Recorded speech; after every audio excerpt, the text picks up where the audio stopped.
One Shot Gaming mga bossing, nagbabalik na naman dahil nga sobrang umay na tayo sa ISO. Lumipat muna tayo sa Blackout and then nakipag-foreman tayo dito. And then naglo-loadout sana ako dito, nag-rotate ako mag-isa rito. Kaso biglang pagpunta natin dito, meron palang isang squad na palong-palong mga naka-mythic, naka-legendary. And then tinutukan na agad tayo dito. Of course, hindi tayo magpapatalo dyan. Dito magpapakilala rin tayo, 'di ba? So dito nag-heal muna tayo and then humarap tayo ng positioning na mataas. Humanap tayo ng mga high ground and then naisip ko dito sa taas may zipline dito and then nag-zipline tayo dito. Akala nila tatakbuhan natin sila, so kinukuyog na nila tayo rito and then ang dami sa indicator, may umakyat dito. Sino ka ba? Gusto mo ba talaga magpakilala? Sinampal agad natin niya and then meron pang isang umentras dito na dudong nag-one tap siya. Akala niya tatakbuhan natin siya, kaya binigwasan na natin yan, pinag-floorwax na natin silang dalawa dyan, diba? So tumalo na agad tayo dito, may dalawa nagpo-floorwax. Pag tutok natin dito, biglang may lumabas sa left side natin, napa-rewind tayo dito, nag-rewind ulit tayo, sabay zipline, di ba? Sabi ko sa inyo, pag ganito yung situation, mag-repo ka lang, huwag kang tatakbo, di ba?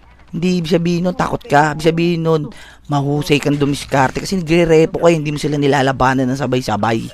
Diba? So dito nakapulo tayo ng 117, nag-glide na agad tayo dyan, and then dinown pa nila isa nating kakampi, igaganti natin yan, diba? So nakipagtutukan tayo dito, pero nabarag tayo, pero hindi tayo kakabahan. Diba, nasa high ground tayo, hawak natin yung high ground. So may umakyat na rito, gustong magpakilala, tumba agad si Dudong dito. Meron pa nga isang sumunod dito, pinaba na agad natin yan. Paglabas si Dudong dito, tumba agad yan. Kawawan nila lang, naka-sniper siya nung lumabas siya ng bintana. Siyempre, idudogtag natin ang ating kakampi. Of course, yung last guy, akala niya hindi ko siya nakita.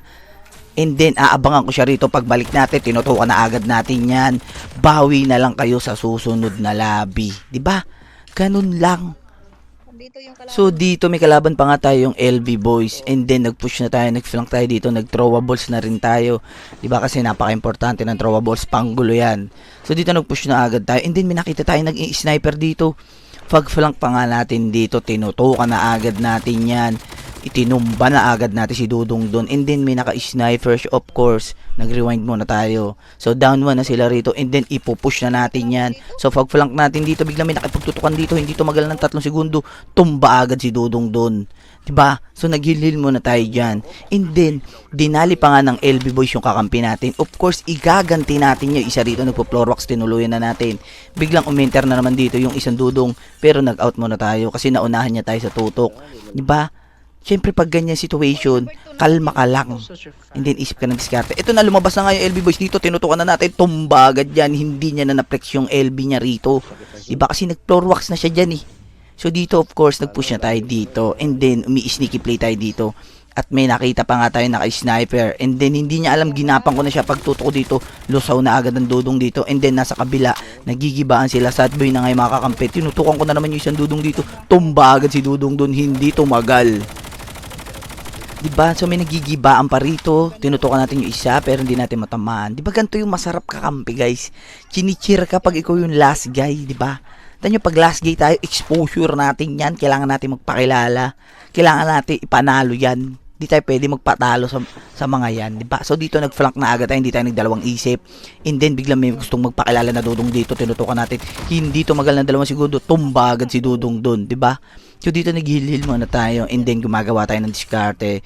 Umiisip tayo ng paraan kung paano natin i-clutch yan, 'di ba? So dito nag-flank tayo, akala natin madadali pa tayo sa zone. Pero syempre hindi. Bida tayo, pwede pa tayo madali, bida, 'di ba?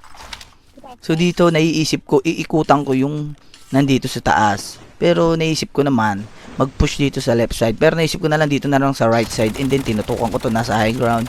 Pero di talaga natin madali. And then, nag-isip na naman ako ng diskarte rito.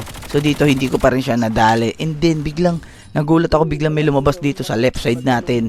Kaya, nagulat tayo doon, buti na lang pass reaction. Nakipagtutukan na isang Dudong dito. Tumba si Dudong, tapos biglang may bumaba sa likod dito, yung last guy. Of course, 1v1 situation, mas kabado siya, kaya pinanalo na natin yan, di ba? Ganon ang gagawin nyo pag may kasama kayong mga binibini, may kasama kayong mga tropa. 'Di ba? Panalo nyo muna bago kayo magpapogi, bago tayo magpasikat, 'di ba? So, kinlatch natin yon of course para sa ating mga mahal na kakampi, 'di ba? Kaya kung natapos mo tong video na to, make sure na mag-follow ka na, mag-react ka na rin, and then i-share mo na rin 'yan. So, sa mga gusto ko mapanood mag-live sa TikTok, mayroon po tayo. I-follow nyo na rin One Shot Gaming. And then, kita-kits na lang tayo sa susunod na video, mga bossing.